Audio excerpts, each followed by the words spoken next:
നിലമ്പൂരിൽ ബി.ജെ.പി. സ്ഥാനാർത്ഥി advocate Mohan George പത്രിക സമർപ്പിച്ചു. ആയിരങ്ങൾ പങ്കെടുത്ത റോഡ് ഷോയ്ക്കും പ്രകടനത്തിനും ശേഷമാണ് എൻ.ഡി.എ സ്ഥാനാർത്ഥി പത്രിക സമർപ്പിച്ചത്.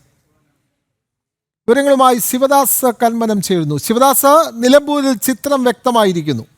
എൻ.ഡി.എയുടെ ശക്തനായ സ്ഥാനാർത്ഥി അഡ്വക്കേറ്റ് മോഹൻ ജോർജ്, അദ്ദേഹം പ്രമുഖ നേതാക്കൾക്കൊപ്പം ബി.ജെ.പി. സംസ്ഥാന അധ്യക്ഷൻ രാജീവ് ചന്ദ്രശേഖർ, ബി.ഡി.ജെ.എസ് നേതാവ് തുഷാർ വെള്ളാപ്പള്ളി അടക്കമുള്ള പ്രമുഖ നേതാക്കൾക്കൊപ്പം ആയിരങ്ങൾ പങ്കെടുത്ത റോഡ് ഷോയ്ക്ക് പിന്നാലെയാണ് നാമനിർദ്ദേശ പത്രിക സമർപ്പിച്ചത്. കൂടുതൽ വിവരങ്ങൾ ശിവദാസ്.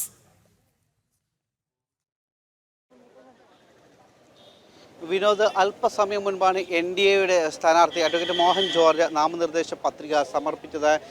എൻ.ഡി.എയുടെ പ്രധാനപ്പെട്ട നേതാക്കളെല്ലാം തന്നെ കൂടെ ഉണ്ടായിരുന്നു. ബി.ജെ.പിയുടെ സംസ്ഥാന അധ്യക്ഷൻ രാജീവ് ചന്ദ്രശേഖർ, ബി.ഡി.ജെ.എസിൻ്റെ സംസ്ഥാന അധ്യക്ഷൻ തുഷാർ വെള്ളാപ്പള്ളി, അതോടൊപ്പം പി.കെ. കൃഷ്ണദാസ്, ശോഭാ സുരേന്ദ്രൻ അടക്കമുള്ള ബി.ജെ.പിയുടെ മറ്റ് പ്രധാനപ്പെട്ട നേതാക്കളെല്ലാം തന്നെ അദ്ദേഹത്തെ അനുഗമിച്ചിരുന്നു.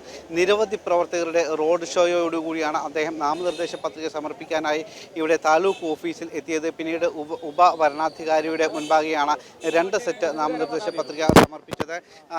അതിനുശേഷം ഇപ്പോൾ വലിയ രീതിയിലുള്ള ഒരു പ്രചാരണ പ്രവർത്തനങ്ങൾക്ക് തന്നെയാണ് എൻ.ഡി.എ തുടക്കം കുറിച്ചിരിക്കുന്നത്. കഴിഞ്ഞ ഏകദേശം കുറച്ച് മാസങ്ങളായി, അതായത് പി.വി. അൻവർ രാജിവെച്ച ആ സമയം മുതൽ തന്നെ താഴെ തട്ടിലുള്ള ഒരു പ്രവർത്തനം എൻ.ഡി.എയുടെ ഭാഗത്തു നിന്നും ആരംഭിച്ചിരുന്നു. വീടുകൾ കയറിയുള്ള പ്രവർത്തനം, അതോടൊപ്പം തന്നെ മറ്റ് സാധാരണ നേതൃയോഗങ്ങൾ അടക്കമുള്ള കാര്യങ്ങൾ നേരത്തെ തന്നെ ആരംഭിച്ചിരുന്നു.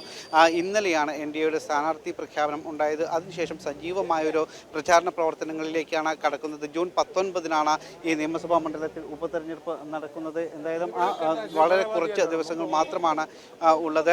ആ കുറച്ച് ദിവസത്തിനുള്ളിൽ തന്നെ നമുക്ക് ഇപ്പോൾ ശോഭാ സുരേന്ദ്രൻ കൂടി നമ്മളോടൊപ്പം ചേരുകയാണ്. ഈ ഒരു തെരഞ്ഞെടുപ്പിലെ നമ്മുടെ ഒരു പ്രധാനപ്പെട്ട പ്രചാരണ വിഷയം എന്താണ്? എത്രത്തോളമാണ് നമ്മുടെ ഒരു പ്രതീക്ഷ? അതായത് നിലമ്പൂരിൻ്റെ ചിത്രം എന്ന് പറയുന്നത് നിലമ്പൂരെ വികസനം എത്താത്ത മലപ്പുറം ജില്ലയിലെ ഒരു നിയോജക മണ്ഡലമായിട്ട് കാലാകാലമായിട്ട് കിടക്കുകയായിരുന്നു. അതിനിടയിൽ വികസനം എന്ന് പറയുന്നത് ടൂറിസമാണ് എന്ന് പറഞ്ഞുകൊണ്ട് ഭൂമി കയ്യേറ്റക്കാരനായിട്ടുള്ള ശ്രീമാൻ അൻവർ ഒരുപാട് കാര്യങ്ങൾ നിലമ്പൂരിലെ ജനങ്ങളെ പറ്റിച്ചുകൊണ്ട് ചതിച്ചുകൊണ്ട് ചെയ്യുകയും അതിനെതിരെ ഭാരതീയ ജനതാ പാർട്ടിയുടെ അതിശക്തമായിട്ടുള്ള പ്രതിഷേധവും സമരവും ഒക്കെ നിലമ്പൂരിലെ കക്കാടംപൊയിലുമായി ബന്ധപ്പെട്ടുകൊണ്ട് നടന്നത് നമ്മളെല്ലാവരും കണ്ടതാണ്. ഇവിടെ കാണുന്നത് എന്താണ്? അൻവർ തന്നെ ഇന്ന് പറഞ്ഞത് മുഖ്യമന്ത്രിയുടെ കൂടെ, അതായത് ഇടതുപക്ഷത്തിൻ്റെ കൂടെ അൻവർ ജോലി ചെയ്യുന്ന സമയത്ത്, ഏത് ജോലി? ജനങ്ങൾക്ക് വേണ്ടി ചെയ്യേണ്ട ജോലി അൻവറിന് വേണ്ടിയും പിണറായി വിജയന് വേണ്ടിയും ചെയ്യുന്ന സമയത്ത് അൻവറിന് 4 ഷർട്ടുകൾ മാറാൻ സാധിക്കുമായിരുന്നു. ഇപ്പോൾ അൻവർ ദരിദ്രനായി എന്നാണ് പറഞ്ഞത്. അതിനർത്ഥം എന്താണ്? മണി പമ്പിംഗ് സോഴ്സിംഗ് ഏജന്റ് ആയിരുന്നു അൻവർ എന്നാണ്. ആരാണ് മണി പമ്പ് ചെയ്തു കൊടുത്തത്? അത് പിണറായി വിജയനായിരുന്നു. അപ്പം മണി പമ്പ് ചെയ്യുന്നത് പിണറായി വിജയൻ ഒന്ന് ടൈറ്റാക്കി പിടിച്ചപ്പോഴാണ് അൻവർ എന്ന് പറയുന്ന ഇദ്ദേഹത്തിൻ്റെ കൂടെയുള്ള ഈ നിധി കാക്കുന്ന, പിണറായി വിജയനെ നിധി കാക്കുന്ന ഭൂതങ്ങളിൽ ഒരാളായിരുന്നു ശ്രീമാൻ അൻവർ. ആ അൻവറിന് പുറത്തേക്കുള്ള വഴിയൊരുങ്ങിയത്. അപ്പോൾ ഇവിടെ UDF-നെ സംബന്ധിച്ച് പറഞ്ഞാൽ, ഇവിടെ UDF നിയമസഭയിൽ അധികാരത്തിൽ വന്നു. അവർ ഇവിടെ MP ആയി, അവരിവിടെ മുഖ്യമന്ത്രിയായി, അവർ ദേശീയ തലത്തിൽ പ്രധാനമന്ത്രിയുമായിട്ടും നിലമ്പൂരിൻ്റെ വികസനം നടന്നിട്ടില്ല എന്നുള്ളതാണ്. ഇവിടെ കർഷകർ ഇന്നും അനുഭവിക്കുന്ന കൊടിയ ദുരന്തങ്ങളുണ്ട്. അതെല്ലാം തന്നെ ഒരു കർഷകർ ഒട്ടാകെയാണ് നമ്മുടെ ഭാരതീയ ജനതാ പാർട്ടി എന്ന് പറയുന്ന പ്രസ്ഥാനത്തിനകത്തേക്ക് വന്നിട്ടുള്ളത്. കർഷകരുടെ ഒരു കൂട്ടായ്മയുടെ വിജയം കൂടി ഈ തെരഞ്ഞെടുപ്പിലുണ്ട്. ജീവി ശല്യം ആണ് നിലമ്പൂർ നേരിടുന്ന വലിയൊരു പ്രധാനപ്പെട്ട പ്രശ്നം. കഴിഞ്ഞ ഈ ഒരു 5 മാസത്തിനുള്ളിൽ മാത്രം 8 പേരുടെ ജീവൻ കാട്ടാനയും കടുവയും അടക്കമുള്ള ആക്രമിച്ച് അവരുടെ ജീവൻ പൊലിഞ്ഞിട്ടുണ്ട്. ഈ പ്രശ്നത്തിന് ഇത്രയും കാലമായിട്ട് ഒരു പരിഹാരവും ഉണ്ടായിട്ടില്ല. അപ്പോൾ അങ്ങനെ എൻ.ഡി.എയുടെ സ്ഥാനാർത്ഥി വന്നു, പ്രത്യേകിച്ച് മലയോര മേഖലയിലുള്ള ഒരു വ്യക്തി കൂടിയാണ്. എത്രത്തോളം ആണ് ഇത്തരം പ്രശ്നങ്ങളിലുള്ള ഒരു ഇടപെടൽ ഉണ്ടാവുക? ശ്രീമാൻ ഭൂപേന്ദ്ര യാദവ് ജി, അദ്ദേഹം കേന്ദ്രത്തിൻ്റെ ക്യാബിനറ്റ് മിനിസ്റ്റർ എന്നുള്ള രീതിയിൽ ഇവിടെയുള്ള ഇത്തരം വിഷയങ്ങളെ ഏറ്റെടുത്തുകൊണ്ട് അഡ്രസ് ചെയ്തുകൊണ്ട് അതിൻ്റെ പരിഹാര മാർഗങ്ങൾ കേന്ദ്ര ഗവൺമെൻറ് തീരുമാനമെടുക്കുകയും ഞങ്ങൾ അതിന് വേണ്ടിയിട്ട് സജ്ജമാണ് എന്ന് പറഞ്ഞത് നമ്മൾ വയനാട് കണ്ടതാണ്. അപ്പോൾ തീർച്ചയായിട്ടും ഒരു വിഷയം ഇവിടെ ഉണ്ടെങ്കിൽ ആ വിഷയത്തെ അഡ്രസ്സ് ചെയ്യാൻ വേണ്ടി ഞങ്ങൾക്ക് നിയമസഭയിൽ ഒരാളുണ്ടെങ്കിൽ, ഞങ്ങളുടെ സംസ്ഥാന അധ്യക്ഷൻ ശ്രീമാൻ രാജീവ് ചന്ദ്രശേഖർ വ്യക്തമായി ജനങ്ങളോട് പറഞ്ഞിട്ടുണ്ട്, ഞാൻ കൂടുതൽ രാഷ്ട്രീയം സംസാരിക്കുന്ന ആളല്ല, ഞാൻ ജോലി ചെയ്യാൻ തയ്യാറാണ്. ഞങ്ങളെപ്പോലെ പതിറ്റാണ്ടുകളായിട്ട് രാഷ്ട്രീയം സംസാരിച്ചു കൊണ്ടിരിക്കുന്നവരും പൊതുജനങ്ങൾക്കിടയിൽ ഇറങ്ങി അവരുടെ കാര്യങ്ങളെല്ലാം നേടിയെടുക്കുന്നവർക്കും ഞങ്ങൾക്കൊരു കോറിഡോർ വേണമായിരുന്നു. ആ കോറിഡോറാണ് ഞങ്ങളുടെ സംസ്ഥാന അധ്യക്ഷൻ ശ്രീമാൻ രാജീവ് ചന്ദ്രശേഖർ. ആ കോറിഡോറിലൂടെ അദ്ദേഹം നടന്നു നീങ്ങി. ഈ നിലമ്പൂരിലെ കർഷകരുടെ വിഷയങ്ങൾ മാത്രമല്ല, ഇവിടെ വികാസം ആഗ്രഹിക്കുന്ന ബിസിനസ്സുകാരായിട്ടുള്ള ആളുകളുണ്ട്.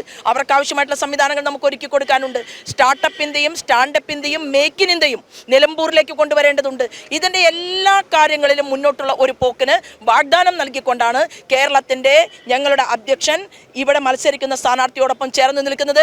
ഇവിടെ നിന്ന് അദ്ദേഹം വിജയിക്കുകയാണെങ്കിൽ അദ്ദേഹം മാത്രമായിരിക്കില്ല വിജയിക്കുക, അദ്ദേഹത്തിൻ്റെ കൂടെ ഞങ്ങളെല്ലാം ജോലിക്കാരെ പോലെ നിലമ്പൂരിൻ്റെ വികസനത്തിന് വേണ്ടിയിട്ട് കേന്ദ്ര ഗവൺമെൻറ്റിൻ്റെ കോറിഡോറുമായി ബന്ധപ്പെട്ടുകൊണ്ട് ഇങ്ങോട്ടേക്ക് ആ വികസന പദ്ധതികൾ എത്തിക്കും. സർക്കാരിൻ്റെ വികസനം കണ്ട് ജനങ്ങൾ മാറി ചിന്തിക്കാൻ തുടങ്ങി എന്ന് തന്നെയാണ്. അല്ല, തീർച്ചയായിട്ടും. അങ്ങനെ 17,000-ത്തിലടുത്ത് കർഷകർക്ക് കൊടുത്തിട്ടുള്ള കിസാൻ സമ്മാൻ പദ്ധതി ഇവിടെ കിട്ടിയിട്ടുണ്ട്.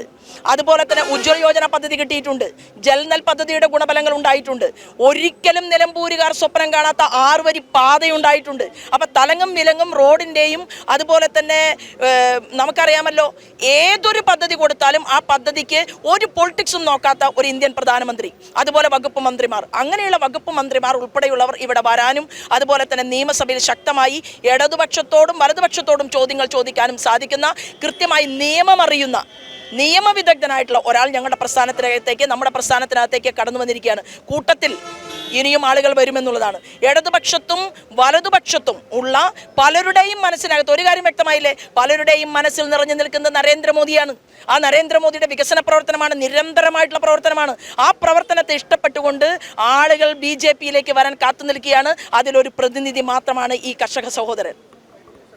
ഇതുതന്നെയാണ് പ്രധാനമായും കേന്ദ്ര സർക്കാരിൻ്റെ വികസന പദ്ധതികൾ അത് ജനങ്ങളിലേക്ക് എത്തുന്നുണ്ട്. അത് കൃത്യമായി തന്നെ നിലമ്പൂരിലേക്കും എത്തിയിട്ടുണ്ട്. നിരവധി കേന്ദ്ര സർക്കാരിൻ്റെ വികസന പദ്ധതികൾ ജനങ്ങളിലേക്ക് എത്തിയിട്ടുണ്ട്. അതെല്ലാം തന്നെ ജനങ്ങൾ കൃത്യമായി കാണുന്നുണ്ട്, അറിയുന്നുണ്ട്, അനുഭവിക്കുന്നുണ്ട്. അതെല്ലാം തന്നെ NDAക്ക് അനുകൂലമായി മാറും എന്ന് തന്നെയാണ് ഇപ്പോൾ ശോഭാ സുരേന്ദ്രനും പ്രതികരിച്ചിരിക്കുന്നത്. എന്തായാലും ശക്തമായ ഒരു പ്രചാരണ പ്രവർത്തനവുമായാണ് ഇപ്പോൾ NDAയും മുന്നോട്ട് പോയിക്കൊണ്ടിരിക്കുന്നത്. കാരണം നമുക്കറിയാം, മലയോര ജനതയുടെ ഒരു പ്രതീക്ഷ കൂടിയായ ഒരു വ്യക്തിയാണ്. കാരണം 4.5 പതിറ്റാണ്ടായി ഈ നിലമ്പൂർ നിയമസഭാ മണ്ഡലത്തിൽ മലയോര മേഖലയിൽ സജീവമായി പ്രവർത്തിക്കുന്ന ഒരു വ്യക്തിയാണ് അഡ്വക്കേറ്റ് മോഹൻ ജോർജ്. ക്രിസ്ത്യൻ സഭകളിലടക്കം കൃത്യമായി തന്നെ അദ്ദേഹത്തിന് സ്വാധീനം ഉണ്ട്. അത്തരത്തിലുള്ള ഒരു വ്യക്തിയാണ്.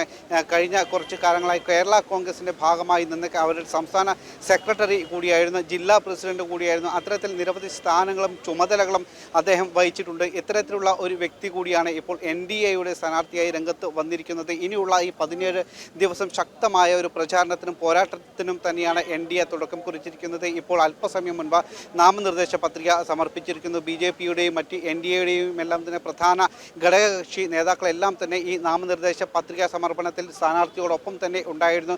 വലിയ ഒരു റോഡ് ഷോയായി നിരവധി പ്രവർത്തകർ പങ്കെടുത്ത ഒരു റോഡ് ഷോയായി തന്നെയാണ് ഈ നാമനിർദ്ദേശ പത്രിക സമർപ്പണത്തിന് വേണ്ടി സ്ഥാനാർത്ഥി ഇവിടെ എത്തിയത്. എന്തായാലും ശക്തമായ ഒരു പോരാട്ടത്തിന് തന്നെയാണ് ഈ നിലമ്പൂർ നിയമസഭാ മണ്ഡലം കളം ഒരുങ്ങിയിരിക്കുന്നത്. ഇന്ന് തന്നെയാണ് LDFൻ്റെ സ്ഥാനാർത്ഥി M സ്വരാജും തൃണമൂൽ കോൺഗ്രസിൻ്റെ ഭാഗമായി PV അൻവറും നാമനിർദ്ദേശ പത്രിക സമർപ്പിച്ചിരിക്കുന്നത്. കഴിഞ്ഞ ദിവസം UDFൻ്റെ സ്ഥാനാർത്ഥി ആര്യാടൻ ഷൗക്കത്തും നാമനിർദ്ദേശ പത്രിക സമർപ്പിച്ചു. ഇപ്പോൾ NDA സ്ഥാനാർത്ഥി കൂടി നാമനിർദ്ദേശ പത്രിക സമർപ്പിച്ചതോടുകൂടി തന്നെ ശക്തമായ ഒരു പോരാട്ടത്തിനാണ് നിലമ്പൂർ നിയമസഭാ മണ്ഡലത്തിൽ കളമൊരുങ്ങിയിരിക്കുന്നത്.